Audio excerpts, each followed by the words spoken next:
Dennis, right now a man is in critical condition after a standoff and shootout with police.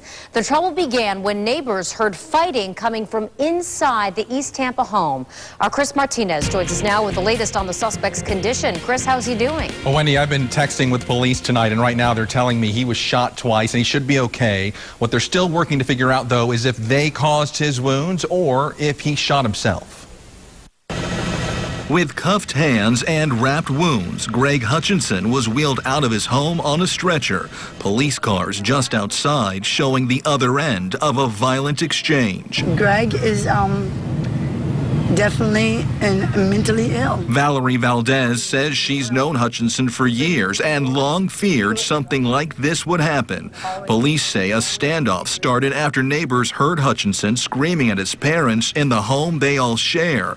A conflict that Valerie says has been growing since earlier this year. He got released out of a mental ward, and the next day they went and bought a gun. Tampa police say that gun is one of two Hutchinson told them he had locked away inside the house. When they arrived today, they say the 45-year-old at first refused to let anyone out.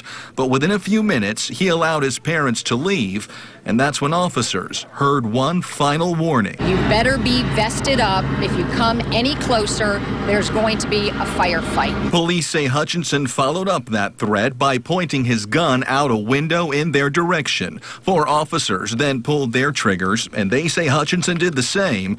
A firefight this man's friends believe was his intention from the start. I think so. I think Greg wanted to die.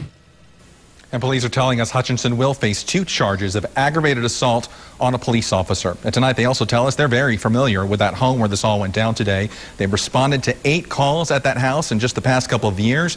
Many of those were for domestic violence. Wendy? Thank you, Chris. And as a reminder, we are committed to helping victims of domestic violence. If you need help, just go to our website, abcactionnews.com, and look for the section on taking action against domestic violence.